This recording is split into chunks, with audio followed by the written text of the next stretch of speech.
भागवत में बड़ा ही सुंदर प्रसंग है कि एक आत्मदेव जी थे जिनके दो पुत्र हुए। एक का नाम गोकर्ण जी है और दूसरे का नाम धुंधकारी है। धुंधकारी गोकर्ण जी महाराज जैसे ही विख्यात हुए वैसे ही धुंधकारी कुख्यात हुआ। जितने ही अच्छे कर्मों में प्रसिद्धि गोकर्ण जी महाराज की हुई उतने ही बुरे कर्मों की प्रसिद्धि धुंधकारी की हुई। एक दिन धुंधकारी एक राजा के यहाँ चोरी किया। चोरी करने के बाद बहुत सा धन लूटकर अपने घर लाया और घर पे दो चार बेसियाओं को रखा था और सारा धन लाकर घर में रख दिया। बेसियाओं ने जब देखा कि आज धुंधकारी इतना सारा धन लाया है चोरी करके, किसी न किसी राजा के यहाँ चोरी किया है और हो न हो राजा सिपाहियों को पीछे जरूर छोड़ा होगा और सिपाही यहाँ तक आएंगे, इसको तो पकड़ेंगे ही, साथ ही साथ इसके साथ हम लोगों को भी मृत्यु दंड मिलेगा। तो आपस में उन लोगों ने राय किया कि क्यों न धुंधकारी को ही मार दे, न रहेगी बांस और न बजेगी बांसुरी। इस भाव से उन्होंने सोचा कि धुंधकारी को मार देते हैं और मारने के बाद जो धन है हम सभी आपस में बराबर बराबर बांट लेंगे। इस प्रकार से उन लोगों ने अपने विचार को आपस में एक दूसरे से बताया और ठीक वैसा ही किया। उसी रात्रि में सभी वेश्याओं ने मिलकर धुंधकारी को मार दिया और मारने के बाद उसी के घर में आंगन में खोद करके उसी में दबा दिया। अब तो सब जानते हैं कि जिसकी अकाल मृत्यु होती है वो प्रेत होता है। प्रेत कौन होता है? जिसकी अकाल मृत्यु होती है। अकाल मृत्यु का मतलब असमय। असमय जिसकी मृत्यु सामान्यतः समान रूप से हो उसको जो है सामान्य मृत्यु कहा जाता है, लेकिन अकाल मृत्यु उसे कहते हैं जिसकी मृत्यु असमय हो जाए या किसी के आघात से प्रहार से हो जाए। जैसे जरूरी नहीं है कि किसी को लाठी से मार दे और उसकी मृत्यु हो जाए वही अकाल मृत्यु हुआ, नहीं। यदि आपके बचनों से भी किसी को ठेस आ जाए और उसका हार्ट अटैक कर जाए तो ये भी अकाल मृत्यु है। इसलिए मीठी पानी बोलिए कि मन काया पाक हो और उनको शीतल करे आप शीतल हो। एक बात समझ में नहीं आता कि दुनिया के लोग मीठा बोलने में कंजूसी क्यों करते हैं। हमको लगता है कि जितना डीजल पेट्रोल तीखा बोलने में लगेगा कहीं उससे कम डीजल पेट्रोल सीएनजी मीठा बोलने में लगेगा है? लेकिन पता आपको क्यों लोग कठोर बोलते हैं? लोग कठोर वचन क्यों बोलते हैं? क्योंकि हमारा आचार, हमारा व्यवहार, हमारा खान पान, रहन सहन, हमारा परिवेश ही तामसी हो गया है। कहा जाता है कि जैसा खाएंगे अन्न वैसा ही होगा मन। अब आजकल ये बताइए कि आपके गांव में कितने ऐसे लोग होंगे जो शाकाहारी केवल पसंद करते हैं? बताइए।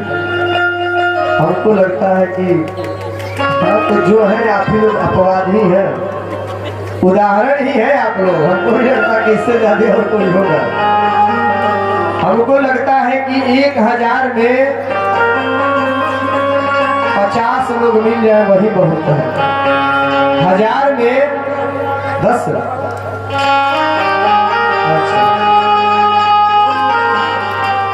हमारी समाज की दुर्दशा। बाकी लोग क्या करते हैं? तो बाकी लोग वही राक्षसी भोजन करते हैं। अब एक बात बताइए, पहले राक्षस क्या भोजन करते थे?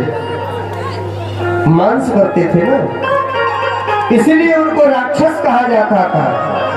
आज हम लोग मांस को खा रहे हैं, तो आज राक्षस कौन है?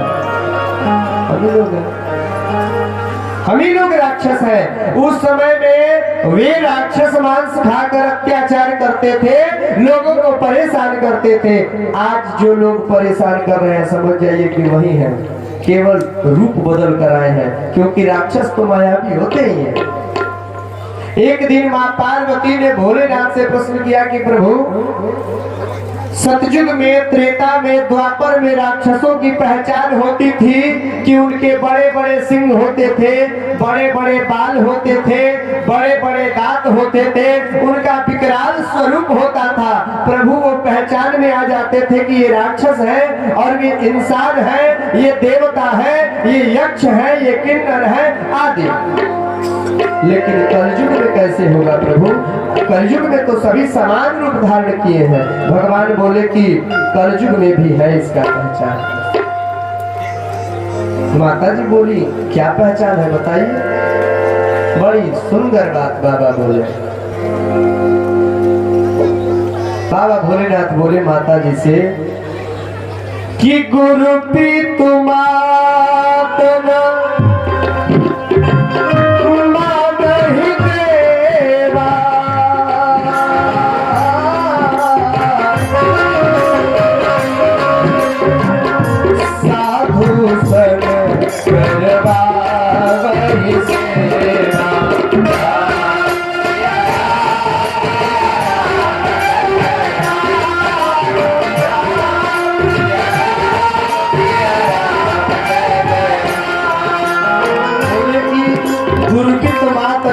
मानहि देवा, साधु शंकर वही सेवा।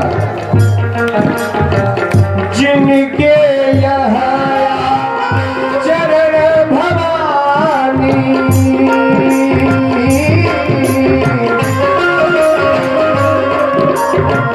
तेरे जानहु निश्चर समझानी।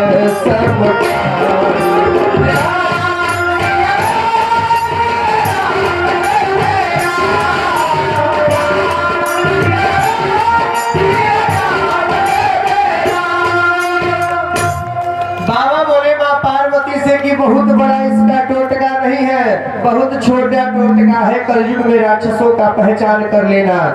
बोले कि गुरुपित मात न मानहि देवा, साधु सन करवा वही सेवा।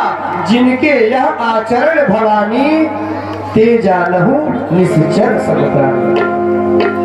जो अपने माता पिता और अपने गुरु की सेवा न करे, जो अपने से श्रेष्ठों का आदर न करे और साधु संतों से, अपने से बड़ों से, अपने से श्रेष्ठों से जो अपनी सेवा करवाए, जिनके यह आचरण भवानी, जिनका इस प्रकार का आचरण है, स्वभाव है, कार्य है, ते जानहु निश्चर सब प्राणी, वही इसी कलिकाल में राक्षस है। वही प्रेम से रूपेश्वर महादेव की। अब एक बात बताइए कि जब हम रहेंगे राक्षसों के बीच, अब बहुत लोग ऐसे सोच रहे होंगे कि लगता है कि आज हमने किसी गलत व्यक्ति का मुंह देख लिया था सुबह सुबह। आज तो आए, दिन में तो जैसे तैसे गया, शाम को आते आते हम राक्षस बन गए। अरे नहीं, हम इस गांव में जो मांस खाते हैं उनकी बात नहीं कर रहे हैं, हम तो दूर के गांव वालों की बात कर रहे हैं जो दूसरे गांव के लोग हैं। अब इस गांव के बारे में तो हम कुछ कह नहीं सकते। यहाँ के तो लोग बहुत अच्छे इंसान हैं। अगर अच्छे नहीं होते तो इस प्रकार का आयोजन ही नहीं होता। ये भी खूब बढ़िया 2-4 नृत्यांगना को बुलाते और नाच करवाते, लेकिन नहीं, यहाँ के लोग बड़े ही अच्छे हैं। इन पे भगवान की विशिष्ट कृपा है, तभी तो इतना सुंदर यहाँ आयोजन हो रहा है, इतना सुंदर यज्ञ चल रहा है, इतने सुंदर हमारे काशी धाम से विद्वत समाज आए हैं, आचार्य जी महाराज आए हैं, जिनके द्वारा सुबह सुबह उठते ही जैसे ही आंख खुला कि कान के माध्यम से वेद मंत्रों की ध्वनि हम लोग सुनते हैं। अब कहा जाता है कि जिस प्रकार से सुबह मानसिक संतुलन बना उसी प्रकार से दिन बीतता है। जैसे कभी कभी आप लोग देखते हैं कि घर में अगर सुबह ही झगड़ा शुरू हो गया, कोई जगह तो बता तो जतरे खराब है, आज पता नहीं पूरा दिन कैसे निकलेगा। लेकिन वहीं अगर सुबह सुबह कुछ अच्छा दिख जाए तो लोग कहते हैं कि नहीं आज का दिन अच्छा जाएगा। तो ये बाबा रूपेश्वर नाथ महादेव की कृपा है कि सुबह सुबह कुछ नहीं तो 9 दिन तक, जिसमें 3 दिन तो चला गया, 6 दिन बचे हैं। सुबह सुबह वेद मंत्रों की ध्वनि हम लोग सुन रहे हैं। सुबह मंत्रों से लेकर पूजन पाठ इत्यादि के साथ सायंकाल में हम लोग कथा के साथ विश्राम कर रहे हैं।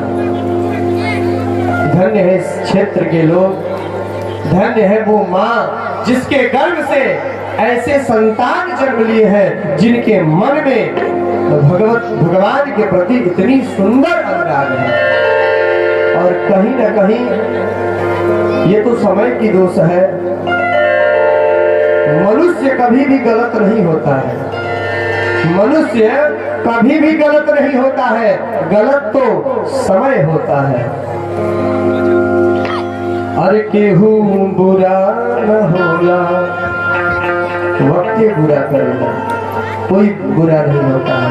अब विशेष महत्व इस बात की होती है कि मनुष्य का संगत किस प्रकार का है। कहा जाता है कि संगत से गुण होता है कि संगत से गुण जात। अगर अच्छे व्यक्ति के संगत में है तो आपको अच्छा गुण मिलेगा, जिससे आपके घर में शांति प्रेम बना रहेगा। अगर बुरे व्यक्ति के संगत में रहेंगे तो बुरा गुण मिलेगा, और जिससे आपके परिवार में सदैव कलह बना रहेगा। कल बताए बीते कि जहाँ सुमति कहा संपत्ति नाना, जहाँ कुमति कहा विपत्ति निदाना। इसलिए हमेशा कोशिश करना चाहिए कि हम सत्पुरुषों का संगत करें, क्योंकि कल्याण अच्छे लोगों के साथ रहने से होता है। लेकिन मन ऐसा है कि अच्छे लोगों में लगता ही नहीं है, ये तो मन वहां लगेगा जहां बुरे लोग होंगे। और संतन के संग लाग रे तेरी बिगड़ी बनेगी,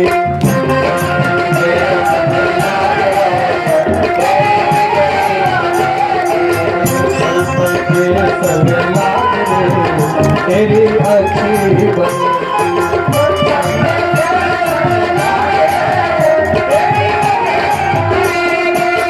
अच्छी बनेगी, तेरी बिगड़ी बनेगी,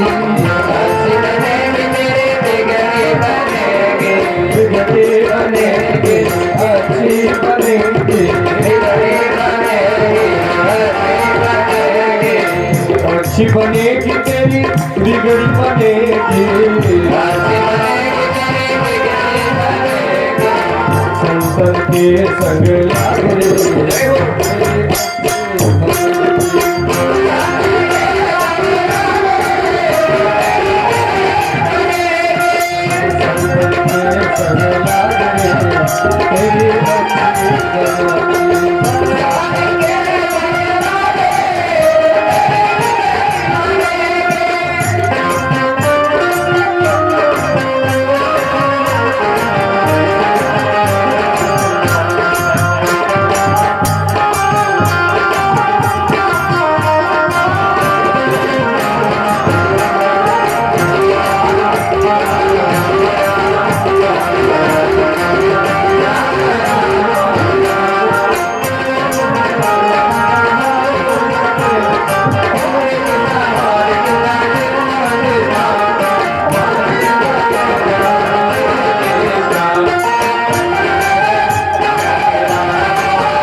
व्यक्तियों का साथ होगा क्या होगा? संतन संग कर पुण्य कमाई, संतन संग कर पुण्य कमाई, पुण्य कमाए हो पुण्य कमाए,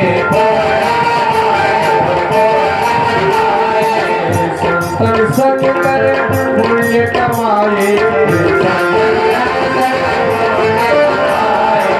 रामचरण अनुराग रे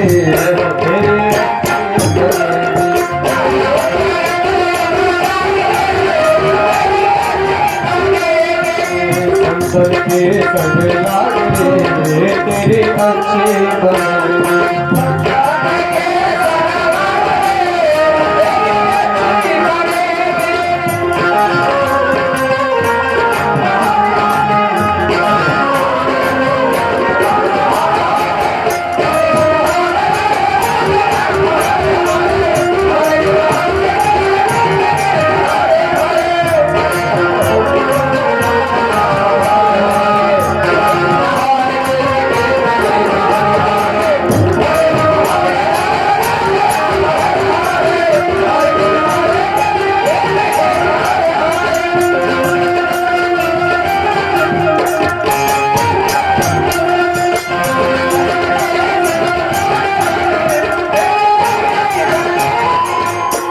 सत्पुरुषों का संगत किया, जिन जिन ने संतों का संगत किया उनकी बिगड़ी बन गई। अब लोग कह रहे होंगे कि इसका उदाहरण कौन है?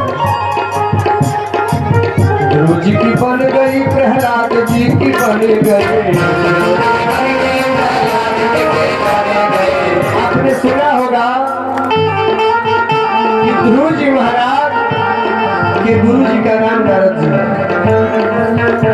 प्रहलाद जी के गुरु जी का नाम नारद जी है। और नारद जी कौन है? सती तो है, भगवान के अवतार है, लेकिन एक बहुत सुंदर संत है। गुरु जी की बन गई, प्रहलाद जी की बन गई, नारद जी की बन गई, नारद जी की बन गई,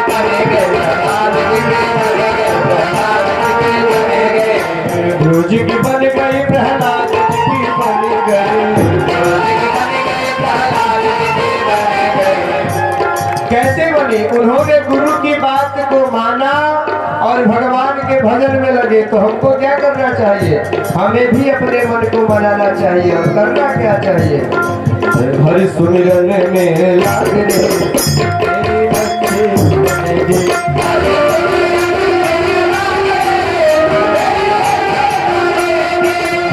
सबके संग लाग रे तेरे अच्छे बनेंगे।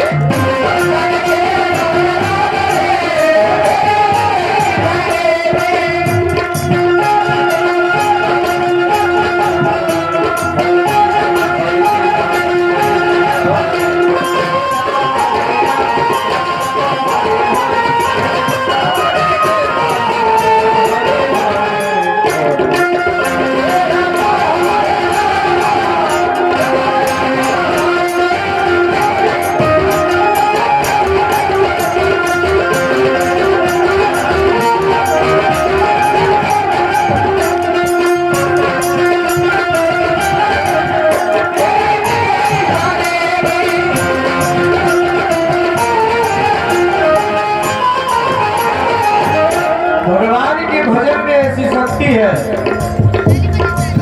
कागा से तो है हंस बनाए। अब बहुत लोग सोच रहे होंगे कि कागा तो काला होता है, हंस सफेद होता है। तो बहुत लोग सोच रहे हैं कि शायद भगवान के भजन में यह शक्ति है कि जो सांवला होगा वो गोरा हो जाएगा। अब ये समझने की विषय है। हमको लगता है कि गोरे से अच्छे सांवले लोग होते हैं। भगवान श्याम वर्ण के थे, वो चाहे राम जी हो चाहे कृष्ण जी हो, लेकिन आजकल के समय में क्या है, ठीक उल्टा हम लोग कर रहे हैं। और यही कारण है कि हमारी क्रियाकलाप, सोच, व्यवहार सब कुछ उल्टा होता जा रहा है। इसलिए हमारे साथ भी उल्टा ही हो रहा है। अब ये किस बात सा गोरा। तो जो अज्ञान से काला हुआ है, गुरु कृपा से, संत कृपा से उसको ज्ञान प्राप्त होगा तो ज्ञान रूपी अंधकार मिट जाएगा। और जब अज्ञान रूपी अंधकार मिटेगा तो ज्ञान रूपी प्रकाश से वह पूरा हो जाएगा। कागज से तो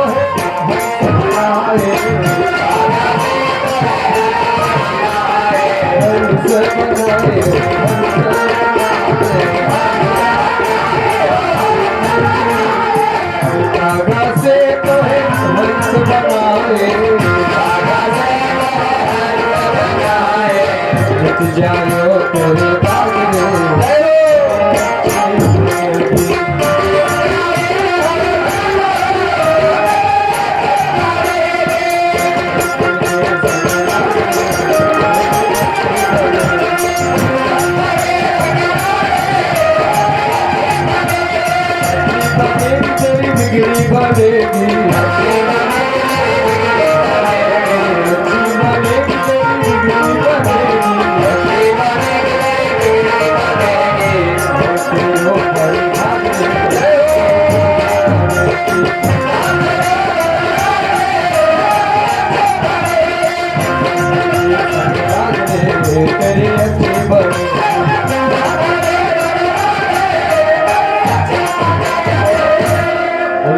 संत भगवान की। तो कहा जाता है कि जिनको संतों का, सतपुरुषों का संरक्षण मिलता है वो सुंदर हो जाते हैं, और जिनको संतों का संरक्षण नहीं मिलता है, सतपुरुषों का संरक्षण नहीं मिलता है, वही छुछुंदर है।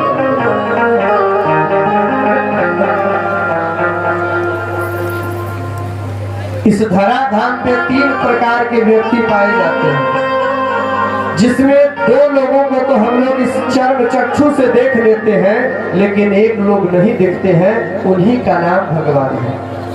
लेकिन वो 2 कौन है? एक तो साधारणतः इंसान होते हैं और दूसरे बेईमान होते हैं। हर समाज में, हर परिवार में, हर गांव में, नगर क्षेत्र में ऐसे व्यक्ति पाए ही जाते हैं। अब दोनों में अंतर भी कुछ नहीं है, थोड़ा सा अंतर है।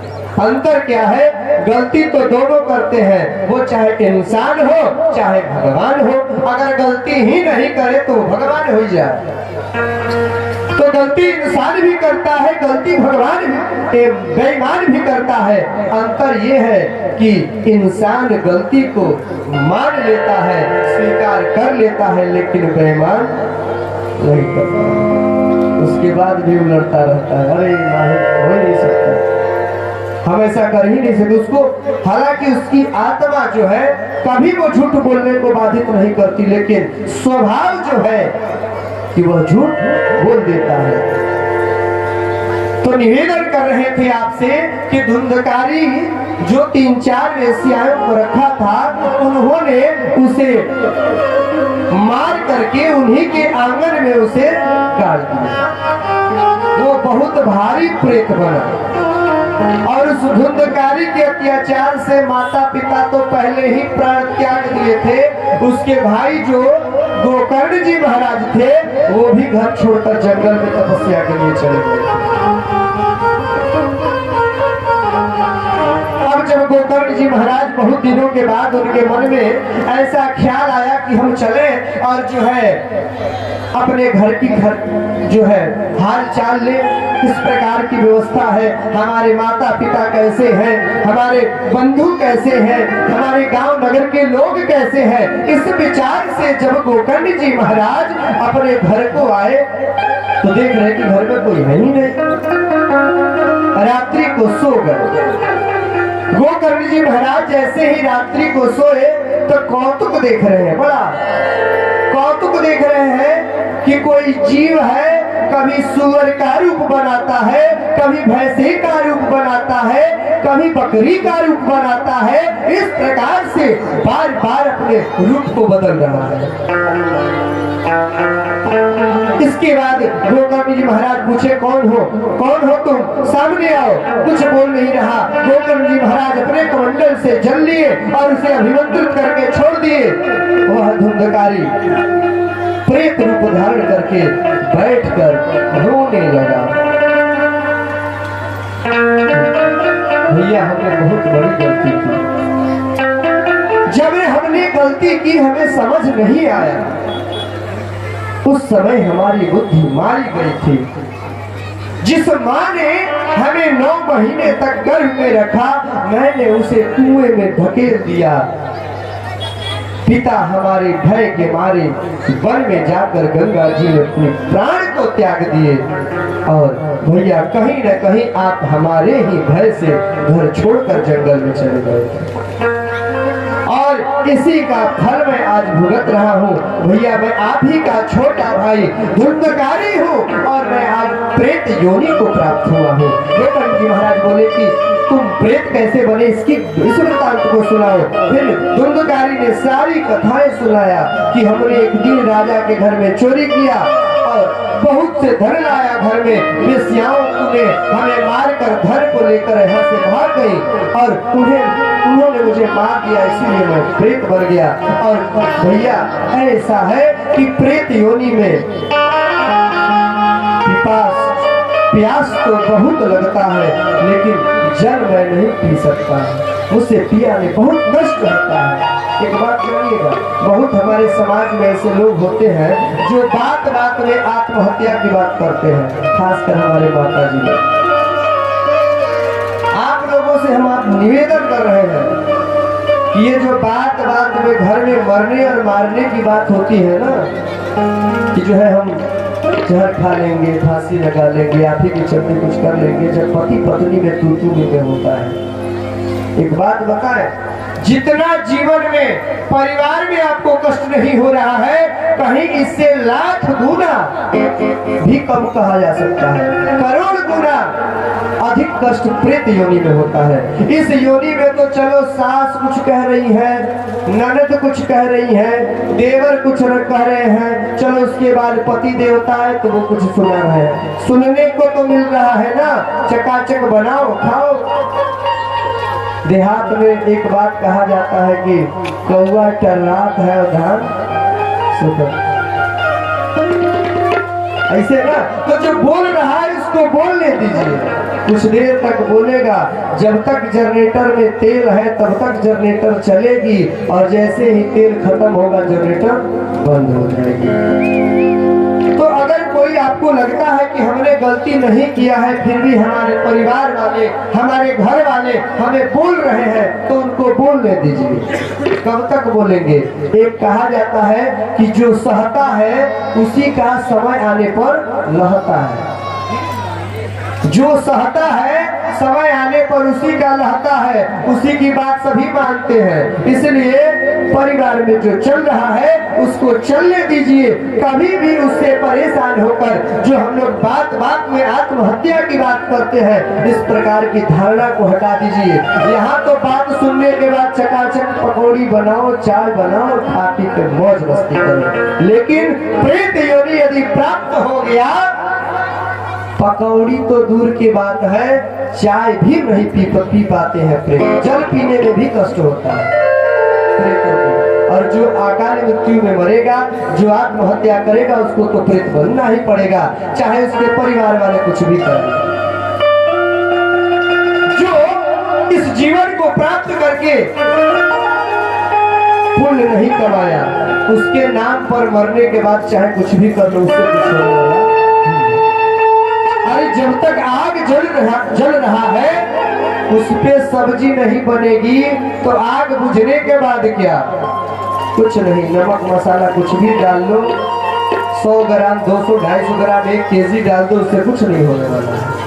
आग जब तक जल रहा है तभी तक आप उसमें सब्जी बना सकते हैं, पकवान बना सकते हैं। ठीक उसी प्रकार यह मानव तन मिला है, तो जब तक यह तन है तब तक भगवान का भजन कर ले। जो भी दान पुण्य करना है कर ले, नहीं तो मरने के बाद कुछ नहीं होता, केवल तेरा ही होता है। अब बहुत लोग कहेंगे कि काम बतेरे हैं घर में,